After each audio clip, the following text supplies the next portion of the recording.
Maria Georgiadou, Managing Director of Cyprus Seeds.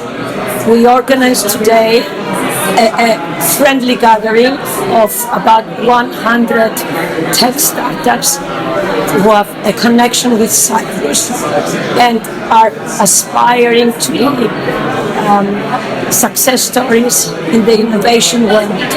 Cyprus Seeds and 33 East organized the event, and we wish to support this community in London and generally in the UK, as we believe there is a lot of talent and a lot of amazing Cypriots who are doing great job and will be innovators to make Cyprus very proud.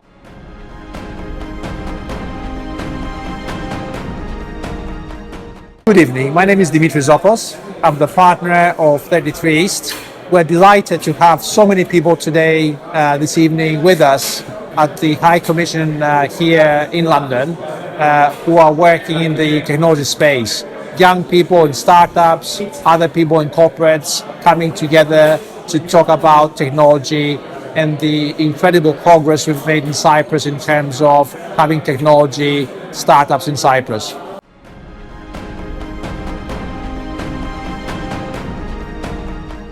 Kalispera. My name is Yannis Eftichio. I'm a partner and co-founder at 33 East. 33 East is the first venture capital fund in Cyprus. We invest in Cypriot founders both in Cyprus and abroad. We're here today to host a community of Cypriots in London that work in technology, in academia, in science. We want to bring the community together to learn from each other, to showcase entrepreneurs, Cypriot entrepreneurs that are building companies out of London, and to showcase how Cyprus is a player in the global ecosystem of technology.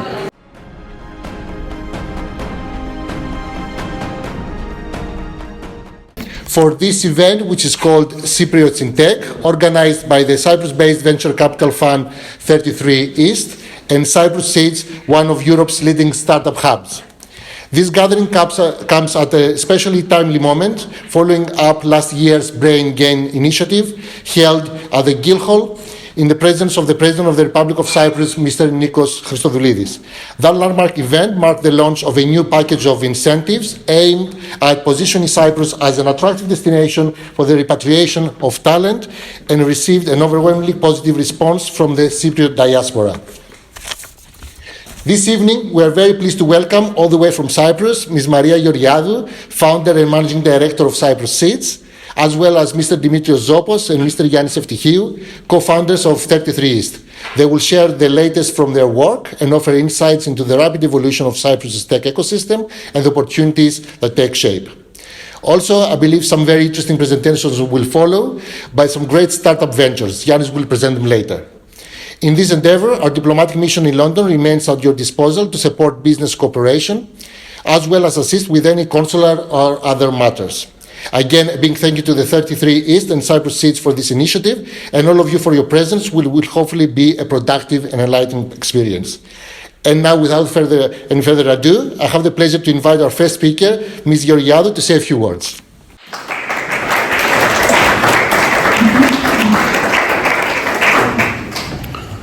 Hello everybody, Kalispera. I was so looking forward to this event, I lost my voice.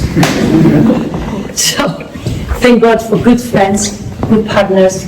If I have no voice by the end of my short speech, I will seek assistance from Dimitris or Yannis.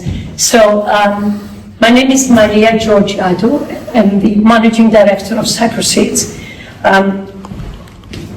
Cyprus Seeds is a non-profit private organization in Cyprus, which was established 7 years ago. The founder of Cyprus Seeds is George David from the David and the Mentis families. His vision was to set up an initiative to support the commercialization of scientific research from the island, because there is talent, but that talent is hiding in the laboratories. And so he thought, maybe by offering support, we could take it out and put Cyprus on the innovation map of the world. So Cyprus Seeds has been existed for 7 years, and it has established itself in the last 7 years as a pioneer of scientific innovation. And it is offering to the very best scientific teams grants, non-equity grants, mentoring, training, and networking. We remain, to date, the only organization in Cyprus which is focused on tech and scientific innovation. So this is our story. We launched in 2018. In total, these are the details. We have supported 24 scientific projects, almost from all the universities and centers of excellence in Cyprus.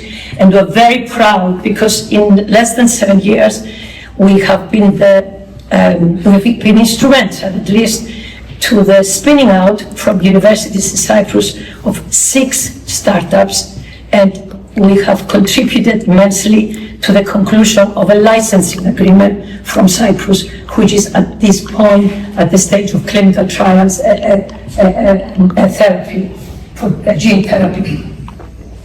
And before I lose my voice, the most amazing achievements of Cyprus Seeds, we have completed 4 cycles. We're in the 4th cycle of the program. Each cycle is 18 months.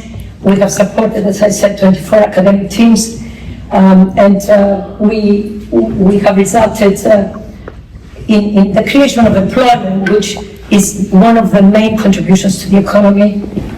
With the money we have given, and we have paid even for the filing of patents from the teams of ours 4 cycles who wanted to file for a patent. And also, and I consider it as the most important achievement of Cyprus Seeds, we have changed the mindset of the scientists of the island. Those PhD students and the academics who were only thinking of publishing, they are now thinking of taking it out to the market and have an impact. To conclude, 7 years after, we are evolving, and we wish to partner up with strong players in the ecosystem. 33 East, you will hear about them from the founders themselves. We will be launching, as at the end of this year, 2 new programs. One we will call Ignite. We are the first one to hear this. So we will call one Ignite because the idea is to identify early stage startups. We move away from scientific teams, and we wish to support early stage startups, not only from Cyprus, but also from the diaspora. This is why I'm here talking to you, because we believe there is a strong community of such tech startups in London with a Cypriot connection. So we wish to identify some of those who have the Cypriot connection, and we will be supporting with non-equity grants, mentoring, and networking. We are partners with the MIT, by the way, and we have an amazing network of mentors and investors from the US. And the second program will be more selective.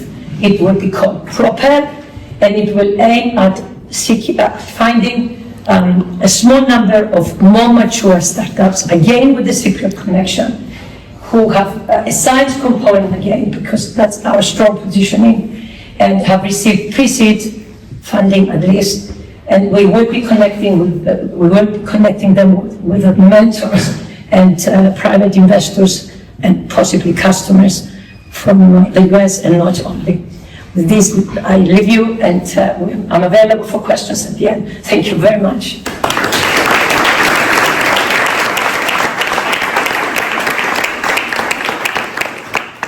Thank you very much, Ms. Georgiadou, and congratulations to you and your team for this fabulous job you have done in Cyprus, and definitely a big part of what we call Cyprus ecosystem definitely belongs to you. So congratulations again, and all the best for the near future.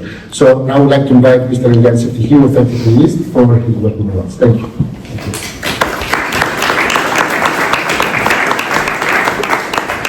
No, I've never seen someone who didn't have a voice, have more voice at the end of their presentation. Everybody had the stars of what the force Maria has been for the ecosystem of Cyprus. Hi everyone, welcome to the High Commission. Thank you so much, Costa, for the very warm welcome, for hosting us tonight. I think our partnership is growing and bringing the ecosystem here together is our mission and your mission as well. So thank you so much for your support. And thank you, Maria, for your support to getting us here. I think not everyone here knows, but even when 33s was just an idea, Maria was one of the first people that helped us to come together, to create an understanding about the ecosystem and create and craft what ended up becoming 33s. My name is Yannis. I'm one of the two partners at 33s, together with Dimitris, who's here, and Peter and Tiffany. Can you guys stand up so that everyone can see you? We also have one more, Dionysus, who's in Cyprus at the moment. So we're building the first VC fund in Cyprus. Dimitris is an entrepreneur. He's built businesses here in London. He was an angel investor, a trusted advisor to lots of founders. I also was in London for many years. I spent almost 20 years here as an investor working in technology. And we came together to create 33s. We are a classic venture capital fund for anyone who's been around them. We invest up to €1 million into startups that have a connection to Cyprus. That could be companies in Cyprus, whether from native Cypriots or foreigners, or it could also be someone like you here, and we have actually two examples. So Cypriots based in London who also have activities in Cyprus. So we want to support the diaspora as well in our mandate. We will make about 10 investments every year, so we made 7 investments last year, and we are continuing with force. And we believe, why are we doing this? We believe that Cyprus has no choice to go down innovation. I think 5 years ago, if you would try to put together in a room tech people from Cyprus in London, you couldn't put 5 or 10 people together. But I think now, look at all these young people working in technology. You all realize that the future of the world, of the economy of Europe is in technology, whether it's in biotech, whether it's in climate tech, whether it's in fintech, the new generation of jobs will be around technology. So Cyprus has to evolve, the economy of Cyprus has to develop to become a producer of technology, not just a consumer. And we think we want to be a catalyst, we want to be a small part that brings that innovation to Cyprus. Just some stats, because I know, at least when I was in London, working in London, I didn't really have a connection to Cyprus. I wasn't very close to what was happening there. So I just want to inspire you, because Cyprus is becoming a technology ecosystem, it's becoming an innovator. 15% of our GDP is coming from tech. We're number 2 in the EU behind Ireland. And we know Ireland has Microsoft and Google and Apple. So we are already, our economy is based on technology. And we also have 2 unicorns. We have Flow Health and we have Wargaming. Those are, it's a consumer app and gaming app, and that is creating an ecosystem of new spin-offs and startups that are popping up that we are seeing through our work. And we believe that the density of talent that we have, both Cypriots in the UK and abroad, but also in Cyprus, is putting Cyprus on the map. And I think we are definitely punching above our weight, and we can do better. And that's what we're here to do. We want to build the first VC fund that's built on European and US standards. We want to support entrepreneurs to build businesses that don't just look at Cyprus, don't look inwards, they look upwards to the world. These are some of the examples of the companies that we've invested in. I won't go through all of them, but we have Andreas at the bottom, Jimmy, he's in the room, he'll present later. He has a very interesting story about how he took his research at university, went into an accelerator here in London, met a co-founder, a great co-founder in Anushka, and is raised capital and building out of London. And then we have Ioannis, who also is here and is going to speak to us later about his journey. He's another example of a Cypriot who was in the UK, took a lot of experience working with top tier brands here, and then decided to take the leap into the world of entrepreneurship. And like him, we think there's more. There's the potential for Cypriots to innovate and create companies has not been realized yet. So that's what we're here to do. We're here to help you. We want to be supporters of the ecosystem. We can't invest in everything, but we want to support everybody. So that's where we want to live. And part of our support is so that all of you guys get together and meet. That's step number one in an ecosystem, is to create connections with the people in the ecosystem. I'm not going to bore you. Without further ado, I want to bring on stage, who do you want to go first? Yanni? Shall we open up for questions? Ah, yeah, let's do some questions actually. Because I think we're going to have questions for the startups here, many more questions. But if you have questions about the ecosystem or Cyprus tech, maybe we can just open the floor now for a quick Q&A. Please. Hello there, my name is Roger. Yeah, let's introduce yourself a little bit about you so that everyone else knows who is here. It's empty, so don't worry about that. So hello, my name is Roger Theophanos. I'm the owner of Theo Technologies. It's a North-based startup which has been supported from Innovate UK, and I've opened a Cypriot subsidiary of the company, which we had a discussion before, Yanni. My question to you is about these early stage startups that are looking to engage with your system. What is the best way of getting engaged and understanding the things that they're lacking in and the things that they're good at, so they can work towards getting possibly investment from you? Yeah. The answer is engage as soon as possible. There's no barriers. We're not a government organization. We're not the European Union. There's no application process. We're here. We host these events because we want to make ourselves accessible to everybody. But you can email us. You can send us a LinkedIn message. You can find people that know us and get introduced. We take every call. We don't say no to meeting someone, especially at the beginning. We want to use our time to get to know the ecosystem, understand what founders need, what startups need, and then we promise you that we will try and help you in that first conversation. It may not be an investment. You might not be ready for an investment. You might want to be introduced to someone, or you might want advice about what you're thinking and how to think about a certain problem that you have. We make that promise, and we do that with everyone that we speak to. Perfect. Thank you. Can I add to what Yanni said? Because we have been supported by the government of Cyprus. They give matching funding to the funding we raise from the private sector. So we have excellent relationships with the government, and we know very well the grant innovation programs they announce every year.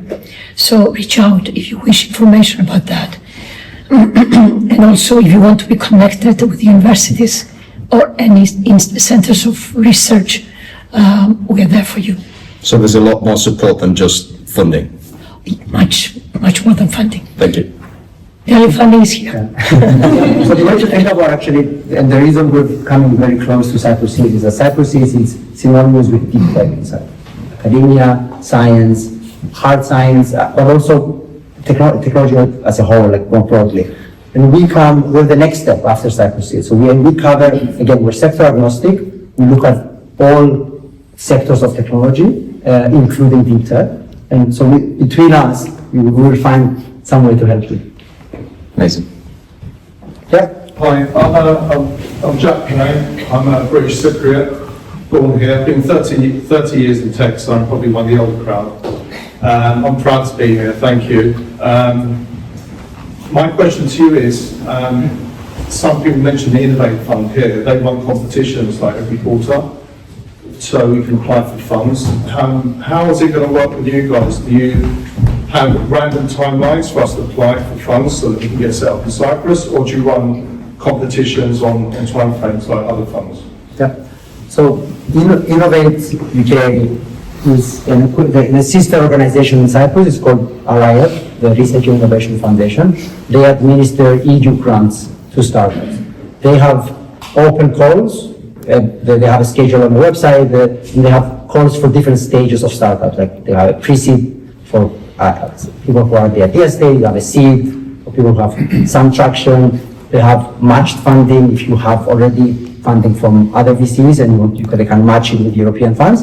And they have industry grants as well. That's that's programmatic. They have long application processes similar to what the UK has here. We're not like that. We're commercial organizations. We don't operate in frameworks and timelines and application processes. We operate on connections with people. So we may need somebody that we then decide immediately we want to invest in, or we may need somebody that we build a relationship with and we end up investing in 2, 3, or 4 years down the road, right? So that's how you should think about us. We're long-term partners. We're not an application that you write and it's a yes or a no and it's binary and that's it. That's the end of the relationship. It's an ongoing relationship that we build. And I think the same with Maria. I think Maria, Cyprus Seeds, if I may, Maria, to protect your voice. So Cyprus Seeds started looking a little bit more like the RIF, like a granting organizations with open calls every year where they go through the applications and selection process. And it's moving more towards a commercial mindset of it's an ongoing cycle where they find startups that they need help, they bring them into the fold. Exactly. Yeah. We're lucky. We're going after the startups now. We're not going to be. So we will stop this programmatic way of doing things. We wish that startups come to us. We will go after them. I think we should stop talking. Yeah, no more. Yeah. Anyone else? Yeah? Does the startup have to have a presence in Cyprus for it to be eligible for funding? Yeah, so a big chunk of the money that we have comes from the government of Cyprus actually. So we have some requirements about startups we invest in to have an establishment in Cyprus. That means having subsidiaries and intention, plans to grow the team in Cyprus. We also have a pocket of capital that doesn't have that requirement. So, and that is discretionary. We decide what to do. Obviously, our intention is to encourage startups, especially Cypriots, London Cypriots or UK Cypriots, to have some connection to Cyprus. It's not, and I think we're pushing for an open door. A lot of the people we speak to, they see the opportunity and they see the advantages of having a presence in Cyprus, whether it's lower cost for talent, whether it's access to EU grants that they wouldn't have otherwise, etc. Yeah. Slightly awkward question, but there is obviously a challenge in Cyprus with perception from international investors, and it's a conversation that I had with some of my founders about where we register, so we're now registering in the Netherlands. How do you tackle that perception, the reputation perception? Yeah, I can answer in the middle. Investors, in my experience, investors invest in the company. They don't invest in just the jurisdiction. I'm not an Invest Cyprus here, I'm not representing. Where there's a company with a product that an investor wants to back, they will make it work. Wherever it is in the world, they will invest. And there are examples of companies, billion unicorn companies, like Flow Health. It took investment from General Atlantic, one of the biggest private equity funds in the UK. They didn't care whether it was in Cyprus or had people in Cyprus. They invested in the product, in the users, in the usage, in the revenue generation potential, right? So I will encourage you not to think about it in that way. Obviously, the US investors prefer Delaware structures. UK investors will have similar requirements around having some structure inside in the UK. But I think at the startup stage, that's not the gating item. Or at least if that is the gating item, I would question the motivations of the investors themselves. If that's what prevented them from making it. I had a couple of questions at this point. Is that first of all, if you want to go back 20, 30 years ago here in London, most of the Silicon Valley top VC firms were not investing in UK companies. So there was a world where London and UK was considered to be a backwater place. I mean, I remember having the first Tuesday meetings here like 30 years ago, and it was like five people who were literally doing VC and startups, and people had no clue. So we can change also the perception of startups. It takes time. The second thing I'd say is that we've had very recently examples of Cyprus companies, pure Cyprus companies, that exited with Cyprus docs. One was Mochi, who was sold to Pinterest recently with an exit with a pure Cyprus structure, no Delaware in the UK. But if you're trying to basically play the options and say, look, we want to be more investable, nothing stops you from having a top in Delaware or London and having a subsidiary in Cyprus. In fact, many of the startups we support have that structure, and it's a very common structure. And by the way, that is not a problem which is unique to Cyprus. Every small European country has that. If you're a Maltese startup, a Slovenian startup, a Slovakian startup, if you're from a small country, investors don't look at docs in that country. And the advantage we have as Cyprus, because of common law, have a common law structure, it's a much more straightforward discussion to have than having one, for example, in Slovenia. Can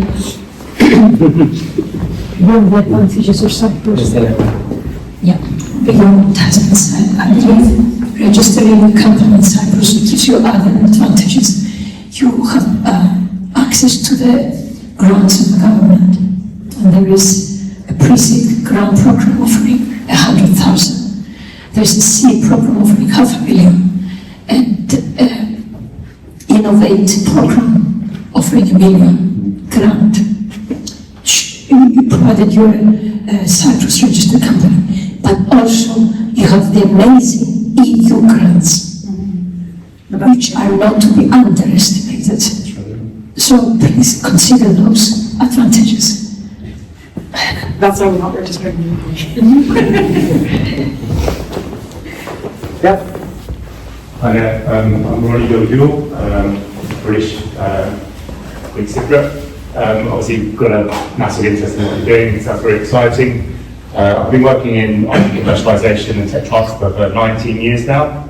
I guess, and I'm sorry, we're here for the questions, it probably is directed to you with your voice. How is the technology transfer seen? Like, how are the universities engaging this concept of commercialisation versus publication? I know it's a global thing, but culturally, how are you finding that barrier? And are you finding universities, government agencies are engaging this idea?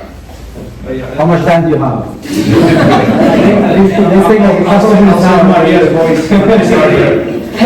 The answer is it's challenging. It's challenging because Cyprus has several issues. There's first of all a legal infrastructure question where Cyprus is an outlier, even in the European set of countries in terms of how we commercialize spin-outs from universities. So we don't have established technology transfer offices at the universities, at the state universities. It's a bit better in the private universities in Cyprus. And secondly, the legislation we have in Cyprus in relation to spin-outs is prohibitive in terms of the way it can be done legally from public institutions. There's a bill passing through Parliament at the moment which will change that and align Cyprus with the EU. That we expect that to happen in the next few months, and will be aligned with EU standards. So it'll be much more straightforward. But the second point is culture. Culture doesn't change very quickly, as you know, and we've had exactly the same issue in the UK. If you can rewind the clock back even, I'm not talking about 20 years, even 10 years before, it was horrendous in terms of going to any technology transfer. I've been working with UK universities. So you know the score.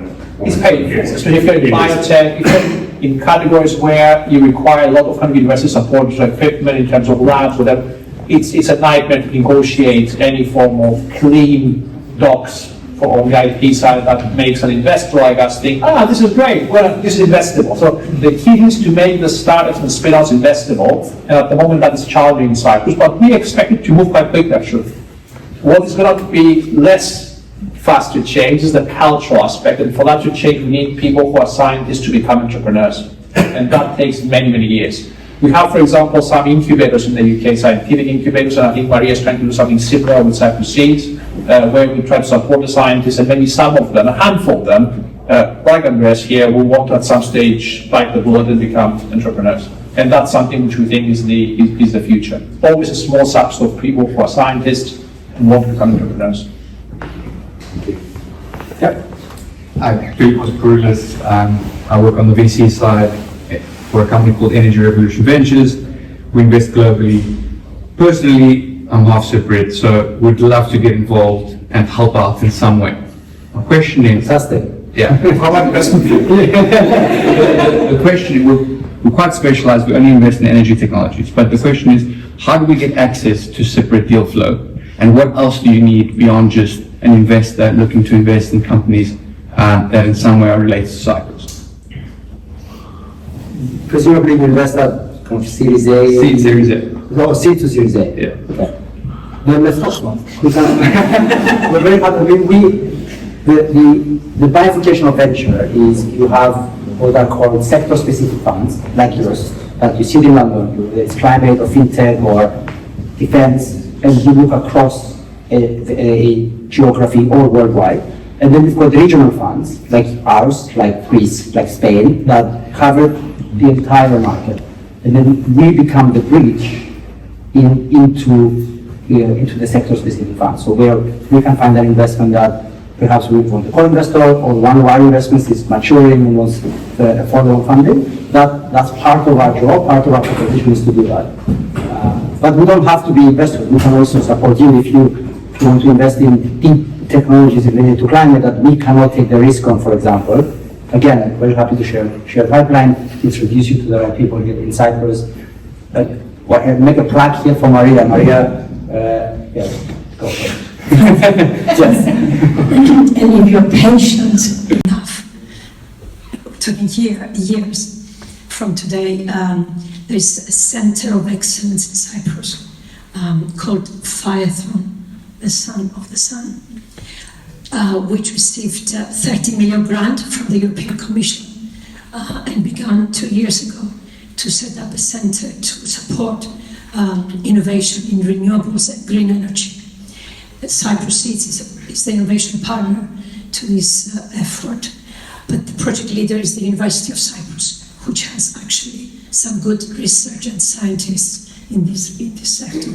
So it could be your contact to assess some cases, even though young, and maybe you could nurture them and see them develop in the right direction. Any more? Yeah. Hi, there you go. So, Tom Trudies. What do you guys think separates Cypriot founders from other founders? Is there traits in sort of Cypriots that you see that differentiates them from other people in Europe or globally? Like, what are those traits?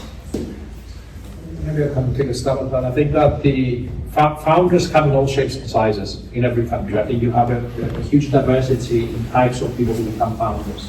But there are also some common characteristics which are more kind of like related to personality. It's basically drive, tenacity, and smarts. Those are the two sort of main dimensions. I think every culture has got those traits.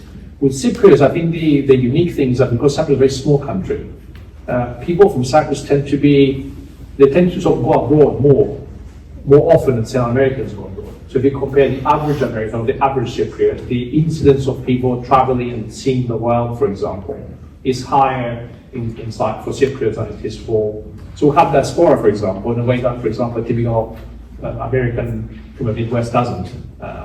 They have other pluses in that country, but I think we have that. And the second thing, because we have a heritage of being a trading nation, we find Cyprus to be generally quite commercial. More commercial than the average culture in more states countries, for example, in Europe.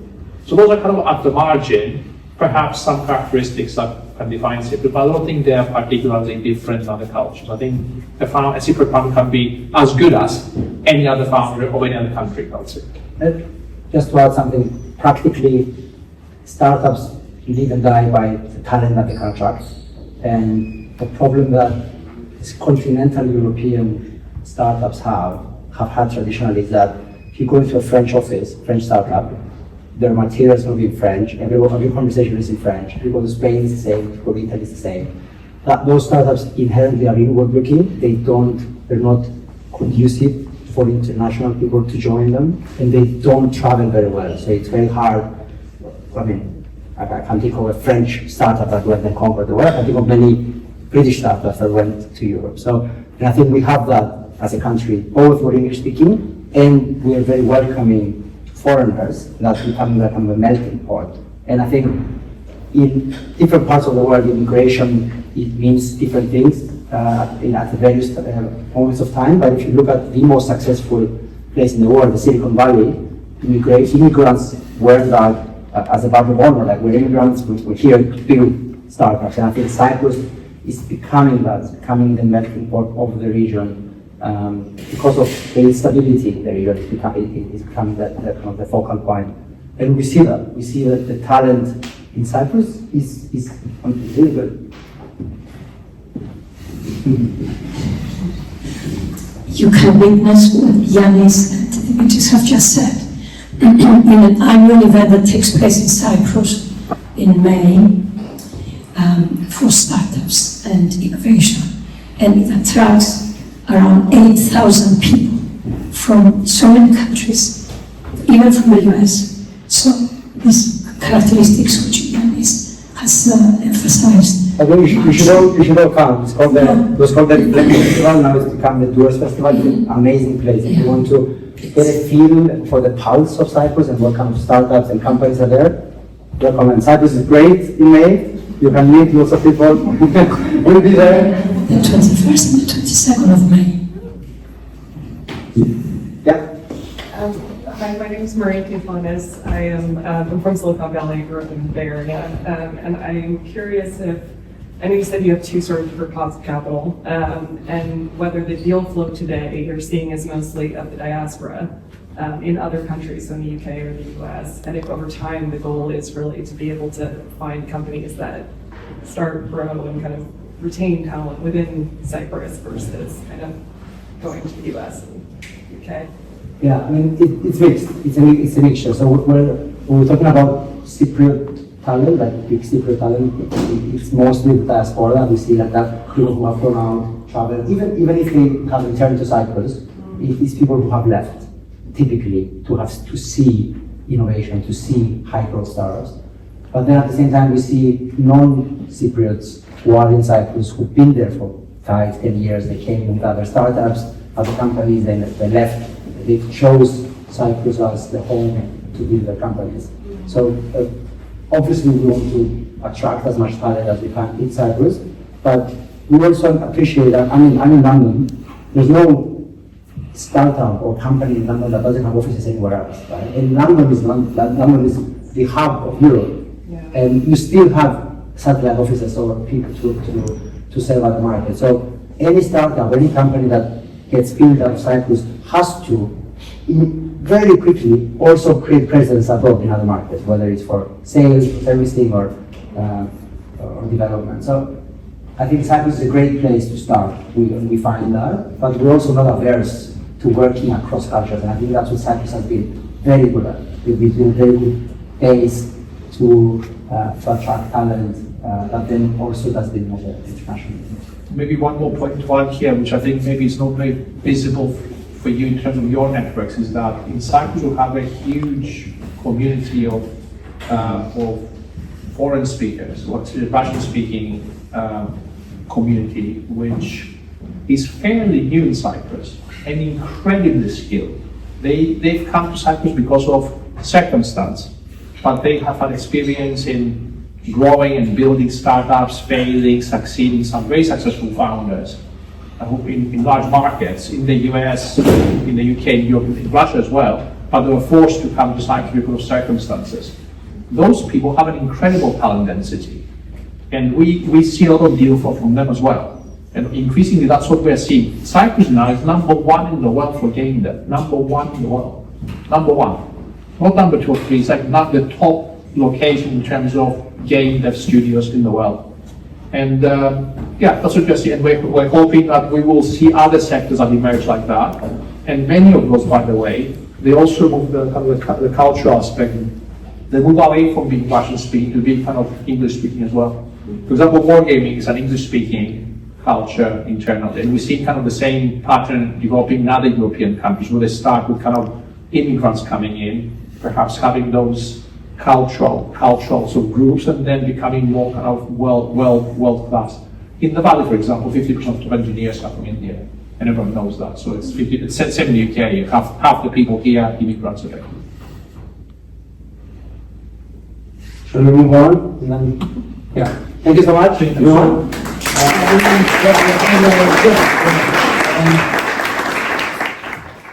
So So thanks for having us here. It's great to be in a Cyprus environment. I don't think we have done this in the past, so it's really interesting, especially like with someone who knows speaking about energy. But however, what we are working on is energy. And 3 years ago, we started a company called EIF-backed. As you can see, a lot of Greek names here, so we are deeply rooted in Cyprus. So both me and my co-founders are Cypriots. Most of our team is based in Cyprus, but we're based here in London, mostly because that's where we're active as founders and as a sales team. But yeah, we are very proud to be supported by 33 East, which is, it's very interesting like how came in touch, because when we met with them, 33 East didn't exist. We were like trying to find investment here in the UK. We got some money from the US, but like we reached out to Simon and I reached out to Idris when I was still working at Facebook, just to ask for his advice as an entrepreneur. Like I didn't even know he's involved in something like this. It was 2022, and that's how we applied. Like we never sent an application. We never did like a very formal pitch. It was mostly discussion, and it was friendly up to the point that they became also like our supporters, our investors. So our company is building software for the energy transition. I won't bore you like with the details and technical how and why, but what we do is basically we realize that there is a big transition in the energy similar to what we have seen in finance, insurance, pharmaceuticals, and that there are also a lot of batteries being deployed. And for the people who are based in Cyprus, you know, like the Cyprus situation, like there's too much renewable energy. It's very different than oil and gas, that it's turn on, no. But renewables, you can turn off the sun or turn on the sun when you need it. So what we do, we try to optimize this, make money for the people who make batteries and renewables more affordable for everyone. How we do it, we connect batteries to a central platform, you know, like the electronic AI platform. We connect these batteries to different energy markets. We are focusing exclusively on the UK right now, so that could be like distribution, transmission, even wholesale markets, and then make payments back to the owners. This could be a residential, could be a factory, could be a very big warehouse. So working with a plethora of different industries. But our goal is how do we make batteries more valuable. You can see like conceptually how this works is that we connect the batteries to the system, and whenever like the grid needs extra energy, we send the energy from a house or from this warehouse, and then we get money from the markets. We abstract all this away into simple transaction, and we make it gamified. We make it as simple as possible for the consumers. Like there is a mobile app where you can select which markets you want to participate through your solar panels and your batteries, and then you get rewarded, you get payments directly. But this is what we do. Like I was trying to figure out like what's interesting for people. I'm sure like there's a lot of ambitious people here who want to start their own companies, who are interested to contribute back to their industries, to their country. Like as I said, like a lot of our employees here are from Cyprus. People who actually used to live in Cyprus, they used to live in the UK and moved back, and we see a lot of value for us as an organization. We're quite small on purpose, so being small, like we try to compete like one of our biggest competitors right now is Octopus. Octopus is like huge. It's the market in the energy in the UK. So in terms of like what we do with the very little budget, very small team, it's like we keep asking ourselves like, is what we are building inevitable? And I think that's one of the first things we discussed as well, right? If you want to build something, and this is not like recipe, this is like our suggestions, will be wrong.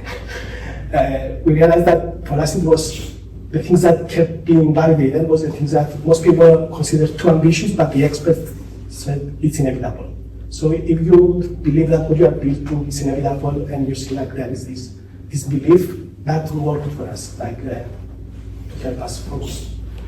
The second thing is like keep us in mind, we are 5 people now or 6 people now. What will stop Coco from building is like definitely much smarter people. They have budgets. They could copy. They have the resources. Like why are they not building this or why they can't build? And that's why we need to see like what's your organization. It could be your brand. It could be like your conviction. Like do you think something that most people don't think you have strong belief, strong knowledge about that. Or it could be something about your relationship, your network, like, so double down on your strengths and on your beliefs. That also like was something that helped us a lot. And also, the most risky thing that I think we identified was a lot of people, and that's initially, like, we were focusing on Chinese.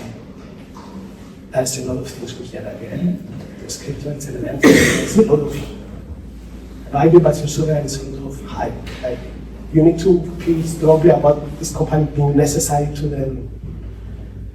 the economy in 10 years from now. Otherwise, it's a trend, it's a picture, it's not necessarily a business. And when you start engaging with investors as well, you will have this push. So you need differentiation, but you also need a strong proposition. And it's less about the idea. So the idea changes every time.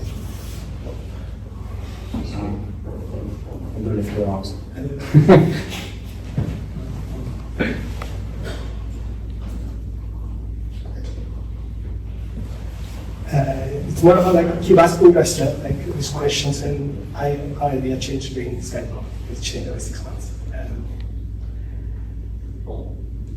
And the other thing is like we did so many mistakes that I think that's also valuable, at least for us to share, because also sharing our mistakes is one of the things that helped us to get feedback and learn from all we did. It's especially when there's one,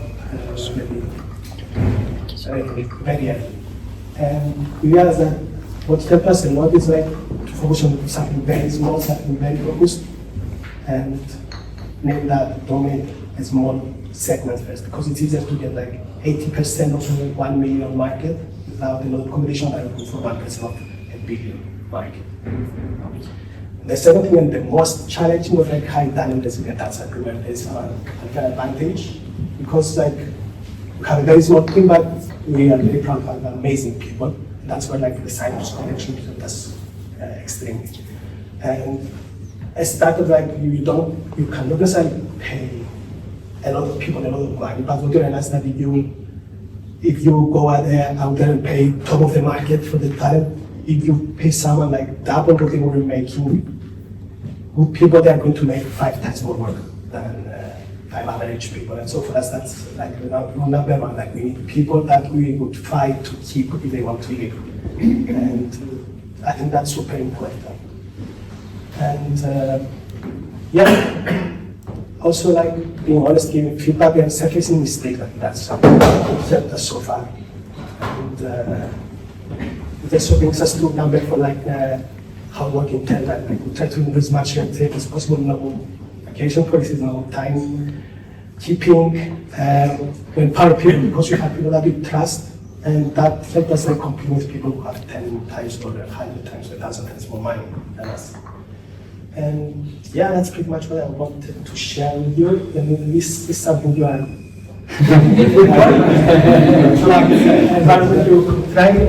absolutely hiring amazing people in here in Greece, Cyprus, thank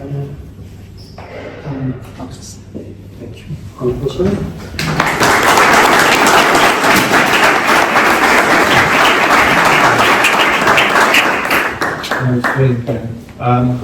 I saw some great brand names on there, and congrats on what you've done so far. Yeah. I'm a solo founder.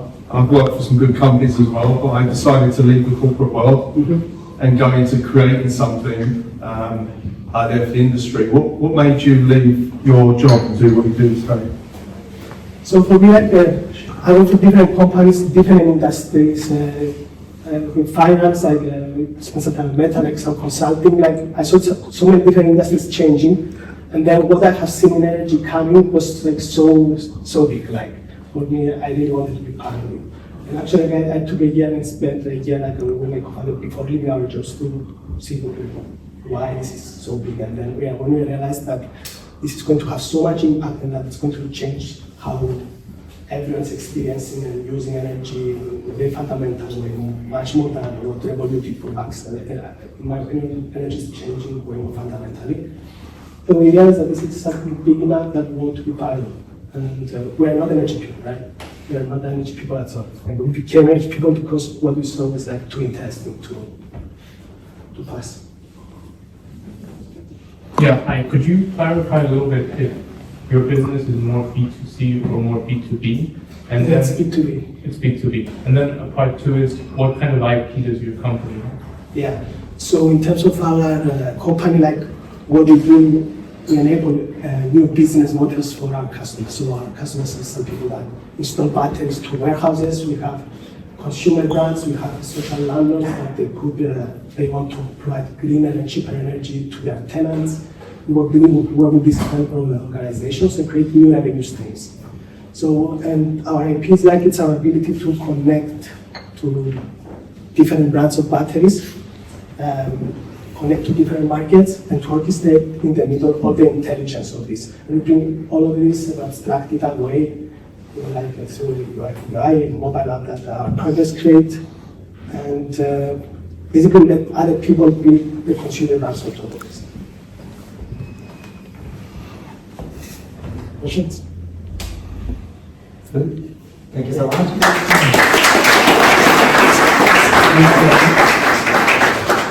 The only thing I mentioned maybe is, if you want to try, but we are one of 8 companies in the UK that have a license to trade in the flexibility market. Like the other 8 companies are Octopus Energy, British Gas, like the big powerhouses. So a team of 6 people, 4 of which are in Cyprus, or 3 of which are in Cyprus, it's making waves in London. Next up, Andreas, so tell us a bit about Genie.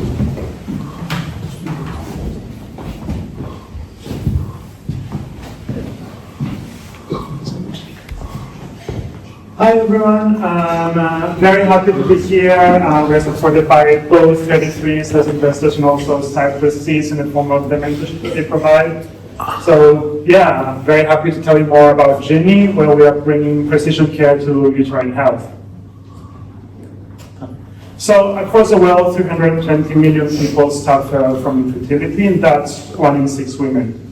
And from those people, a quarter is because of unsolved and undiagnosed issues in the uterus. And the uterus, when you think about it, is central to fertility. It's where the baby lives for 9 months. And when you think in general of pregnancy, you think of the sperm, you think of the egg, you think of the embryo, you think of the uterus. For the sperm, the egg, and the embryo, you have so many ways to study them, understand them, do things to improve them. There's like so many things that people do. The uterus is really underexplored and really not understood at all because it's only accessible via a painful, invasive, in fact, sometimes dangerous biopsy that nobody really wants to do, so it's very rarely done. Nobody really understands it. Nevertheless, there's so many things from the uterus that affect fertility. There are things like infections, inflammations, implantation factors of the baby in the uterus, and also things like the microbiome that create a status of unexplained infertility, is what fertility specialists call the black box of fertility. However, it doesn't need to be a black box, because every month women have the richest reproductive health data set and the window to understand their uterus, understand their reproductive health. That is through period blood. So period blood has tissue from the uterus, it has mucus, it has blood, it has everything that you need to actually understand the uterus non-invasively every month without a biopsy. And this is what we're doing at Genie. We're building a diagnostic for the uterus through menstrual blood and generally trying to understand the uterus. There's many advantages with this approach.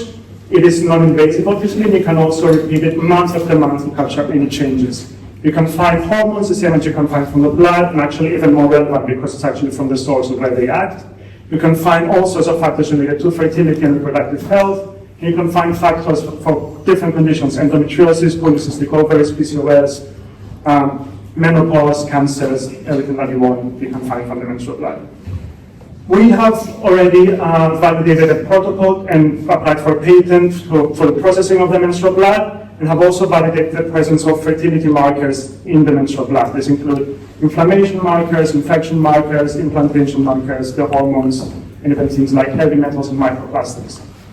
Interestingly, all of these have actionable outcomes that a doctor can clinically perform to improve fertility. So it's not just you learn your faith, you can actually do things to improve your fertility. How have we done this so quickly?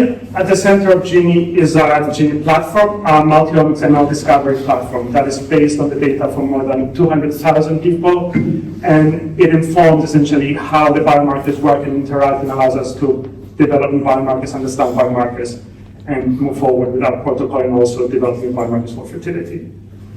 In a year from now, we'll be selling through IVF clinics, and we'll be together with our diagnostic, our processing protocol, and our platform suggesting fixes to improve fertility up to 45%. That is half the time to IVF for the average couple and also half the money for IVF. We are working with the leaders in the field, not just in the UK, but also globally. This includes clinics like CRGH, Avenues, Cambrai, and ISIS, the biggest IVF insurance company, Gaia Family, and also the University of Oxford. We are also assembling a great team. My background, I come from science and systems biology, my PhD in bioengineering, and then decided to apply this application to an area of health that really needs it, reproductive health. My co-founder Anushka is also a biologist, and previously she commercialized the first at-home fertility test in the UK through Thriver Health. And we're also joined by scientists both in the wet and dry lab from the University of Oxford and the University of Edinburgh, and also world-class advisors from Harvard Medical School, Imperial, and the University of Melbourne. And the market is also huge. Fertility and IVF specifically alone is a $2.5 billion opportunity for us, but this is just a start. There's so many people that are trying to conceive, and this is not just an IVF product. This is a product for everyone who tries to achieve and get a baby in the beginning of their fertility journey, which is a $35 billion opportunity for us. And beyond that, our platform can find things like endometriosis and other reproductive health conditions, which can be valued at 80 billion plus. So if you want to get involved in any way, we are always hiring good people. We get people to participate in our research, or if you want to collaborate in any way, please be in touch. We have our email, research@genefertility.com, and also have a contact.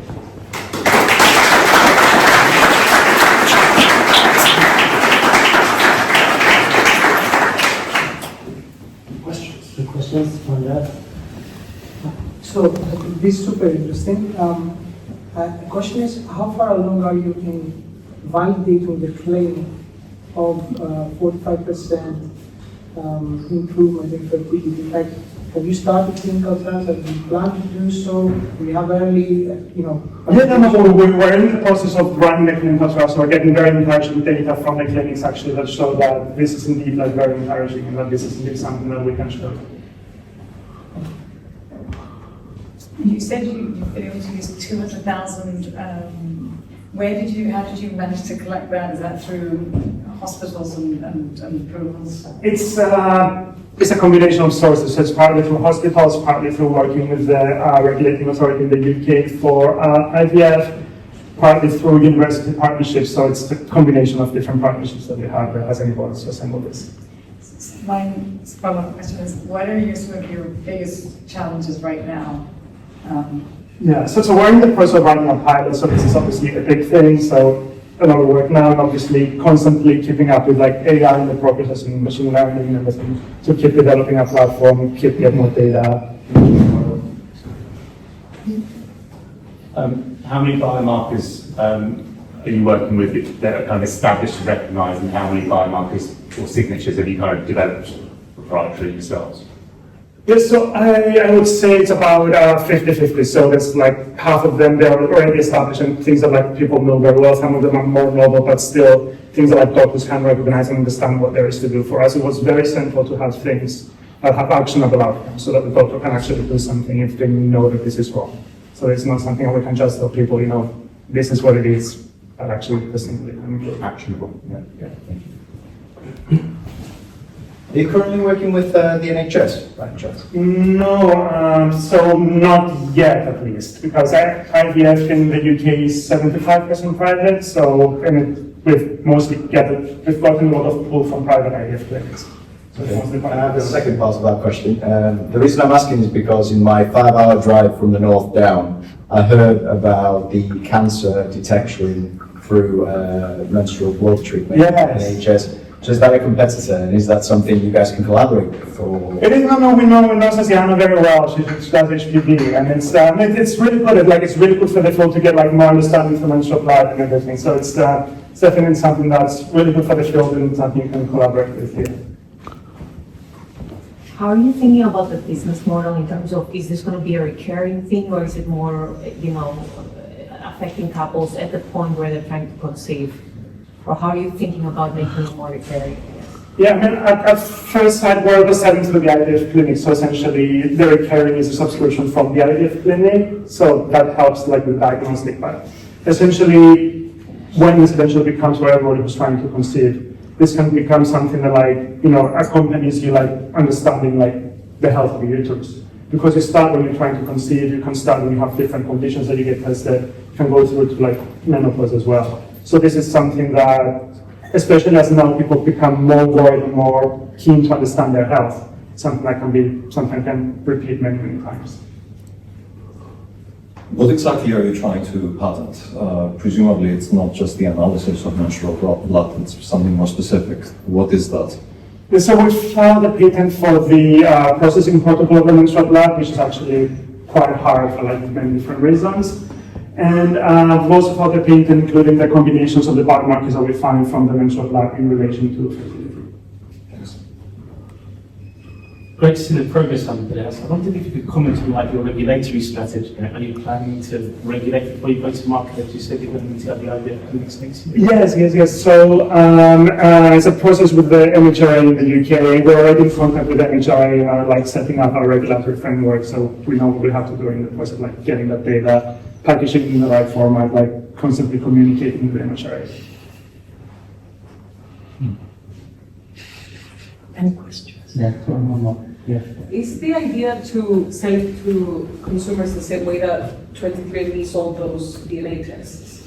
Like the take-at-home test and then sell it back for scanning? That would be the consumer journey, essentially. It's a test that you take at home, you wear the card, and then you empty the menstrual blood, and then you send it back to the lab where we do the analysis and send the results. Yeah.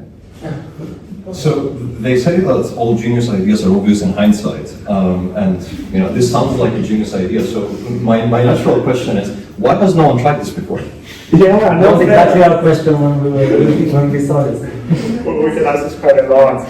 It's very hard to process menstrual blood. It's not actually, if you think about it, women probably know that every cycle is different, everyone is different composition, different volumes, different everything. So actually finding a way to get meaningful data out of it is very hard. That and obviously the whole societal issues about women's health. Has there been some big innovation in the ability to process the blood recently? The advent of systems biology and being able to do this has enabled us to do this. Okay. What I find interesting, because there's a US startup that's developing non-invasive testing for endometriosis, but yours is very interesting because it's all-encompassing. Which one are you thinking? I was just looking it up. It's called Confederate Logistics, and I think that they just got FDA approval last year or something, so that they're going to launch, I guess, next year or whatever it is. But it's great because hoping development is helpful. It is. It's important. There's so understand. There's so much space and there's so many things to do in this. It's actually crazy. Great.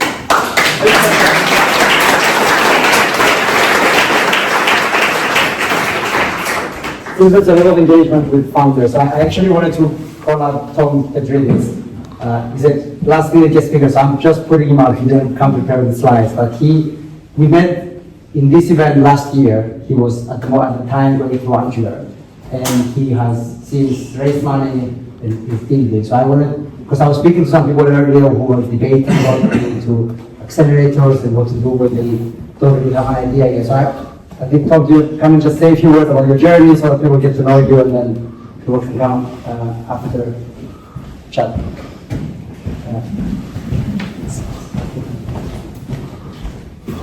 Sorry to put you... That's okay.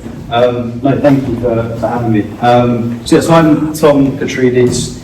I am the co-founder and CCO of a company called Titan. So we are automating processes within the facilities management industry to automate the manual processes within their service desk. Obviously, the Cypriot in me wanted to build a prop tech business, so going back to my roots. But yeah, so as Yanis said, we recently closed a $1 million pre-seed round to grow the business further. My my journey into, I guess, entrepreneurship and founding is maybe slightly different to most people's in that I had my first business when I left uni. I was 21 years old. I didn't really know what I was doing, but when that business closed, invariably, because you fall out with co-founders sometimes, this sort of thing.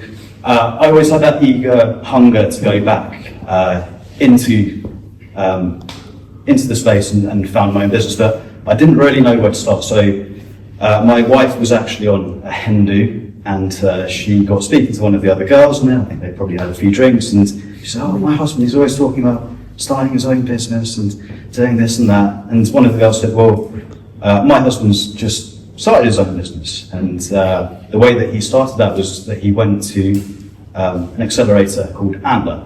And so basically I had my wife to thank for sort of getting me to this position today, because everyone needs a good partner by their side. So I'd say, so Antler, if you don't know, it's one of the biggest accelerators in the UK and Europe and maybe globally, so they sort of compete with people like YC, Entrepreneur First, these sorts of companies. And their process is great. Like, they bring a group of like-minded individuals who want to sort of disrupt industries, build big things. They bring you into the room and they say, right, just get talking. See who you like, see who you get on with, see who you've got common ground with, and build a team, come up with ideas, kill them quickly, build ideas, kill them quickly. So that's really stuck in my head. Like, if you get building, build quickly. If it doesn't work, keep going. So that's where I met my two co-founders. My co-founder Vlad, he came with his experience in the facilities management industry. Serge, he had a big data and AI background, building for big companies like BMW, and I had a property background, so I've worked for companies like Waits and Stonebond and other energy companies as well. So I brought that level of experience. So you need to find the common ground between you guys as co-founders.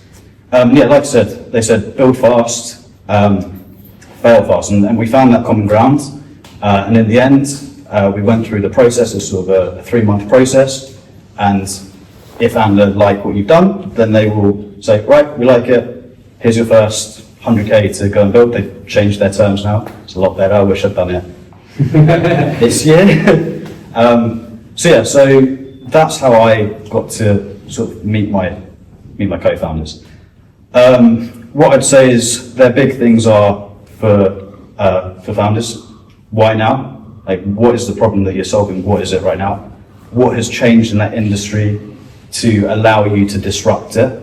And also, why you? Like, why are you the people in this industry who can disrupt it? Like, what differentiates you, and what differentiates you, and what is your spike as a founder? So what I'd say to you guys is, as potential founders or potential co-founders, just always have those conversations with people. Take a look at the accelerators. They're great if you don't have an idea of what you're doing. There's other sort of matchmaking services out there, like YC, you can find co-founders on there. But just talk to people, have these conversations, have conversations with VCs, see where sort of they're interested in. And yeah, I'd just say have those conversations and move fast, die quickly and rebuild is what I'd say. But once you hit that point, you'll know it, you'll know what you need to do, you'll know sort of the direction that you need to progress. Like with our company, we carried out over 500 hours of shadowing, so working with facilities management businesses. So we built maybe backwards to what the usual way is. So we spent 500 hours shadowing those individual companies to get an idea of what the real problems are within the industry. And that's how we found our niche, and that's probably one of the reasons why the company is a success and why the products that we're building are actually needed by the industry. So take a deep dive, speak to everyone, and yeah, that's kind of my story. So if anyone wants to sort of catch up and ask how that Antler process was, happy to have a chat and chat about other things too. So, thank you.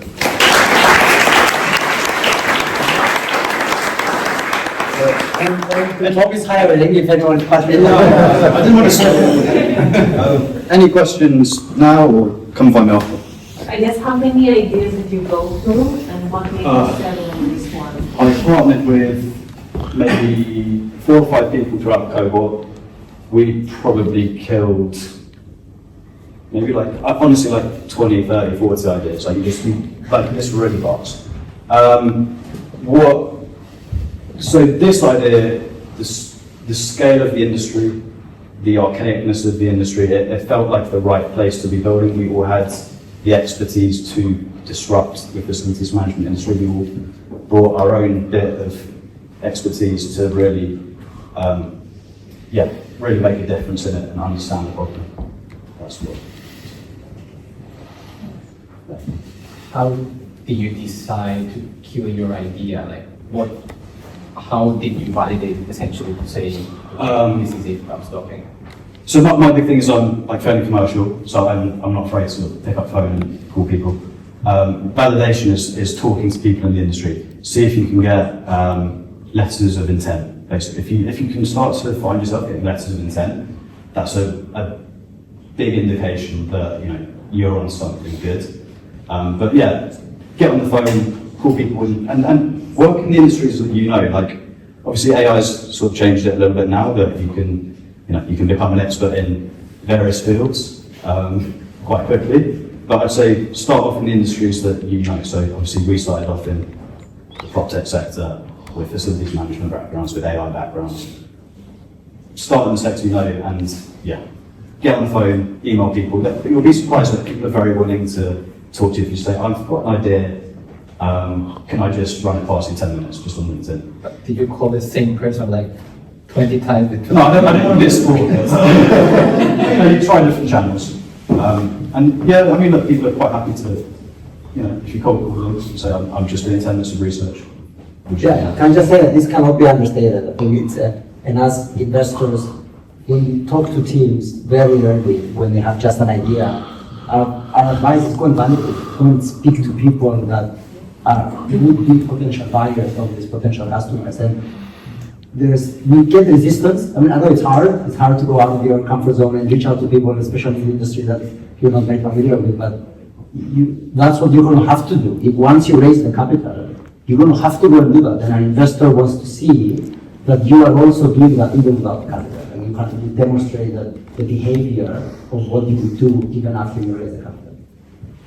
Yeah, even conversations with Dimitri and Yanni, they shaped what we're building. So no conversation is an unnecessary conversation. It's always good to explore those conversations, and people will be willing to help. Tom, hello. Great slide, by the way. Jokes aside, thanks for what you did and what you discussed off the cuff. That's fantastic. I've actually built an agent builder that forges agents for tradesmen. Sure. I would love to speak to you to get some feedback off you, because it's the same sector. Let's do it. Thank you. What does your tech do? What's the value add? So the FM sector is extremely, there's a lot of manual processes. So I'd say even until sort of 5, 10 years ago, people were still using pen and paper and writing up job sheets, work orders, these sort of things. So one of the problems that we encountered was, are we too early? Do people need to be sort of getting up to scratch even on, from a technology point of view? Should they just be up to date, not even sort of entering the AI kind of realms and sphere? So what we found is there's a level of education there, but we're effectively using AI to automate the manual processes within service desks, but specifically for the facilities management sector. So we're not looking to go into, we didn't want to cast our net too wide. We found that this sector really needs it, and people, although some of those processes are still in their sort of infancy and people still need to get to grips with it, that people are identifying that, okay, we need to kind of progress how we're doing. So there's a level of teaching within the industry as well, but people are taking it on board, and it's being implemented now, and people are seeing benefits. That's kind of what we're doing. Thanks. Hi. Okay. Actually, this is a question for the three startups, but you can start. I'm just curious with AI, how much of your job can the AI do? Because I was surprised that all you are recruiting. I thought you had AI on your side, and therefore you would not be desperate about recruiting as others were years ago. So how much of AI are you looking to use? I mean, just talking from my CTO's perspective, and I can't talk on his behalf, but he is all for using as many tools as he can in order to build faster, learn on the job, and he's probably, I'd say, like the reason why we've grown so fast and implemented solutions so quickly over the last few months is partly because our CTO has been able to really build. I don't know, if he tried to build what he's building now to a year ago, 2 years ago, we'd be 6 months, a year behind, but he's able to basically take on the job role of sort of 3 people. So we're interested in talking to other engineers who are also leveraging AI tools to build, and even there's so many tools out there which just make your life so much easier. You can build way faster as a result. So I don't know if that answered your question, but it's. Can I just make a comment here from a very good Maria in terms of the impact of AI? And we are seeing it from as a VC, we're seeing from the financing point of view. We are seeing obviously the rise of solopreneurs now. There's many more people single founding startups, and there's a whole sort of meme going around who's going to do the first unicorn as a single individual around. And I think it's going to happen, I think, fairly quickly. But the thing I was going to say is that from the point of view of financing, we're still seeing that in terms of fundraising, 2 to 3 people teams are more successful at raising pre-growth capital, so seed and pre-seed stage. In terms of success also, we're seeing the stats show that the 2.5 average FTE startup, 2 to 3 founder teams tend to do better, but there's probably a lag in terms of AI. We'll see the result of AI probably 3 to 7 years from now. But in terms of financing, if you are a team, and I think the reason for because of automation and efficiency on is because you share ideas. If you're on your own, you don't have somebody to share ideas, to have like an incubation and an accelerator that you have with 2 or 3 person teams. Also, on the same point, what we noticed is that there is exponentially the bar of hiring now, because now you need multipliers, and a lot of the tasks that you used to hire for are no longer, they are heavily automated, so for us it made hiring even more difficult. And if I can add an even more extreme perspective here, we no longer hire juniors exclusively due to AI acceleration.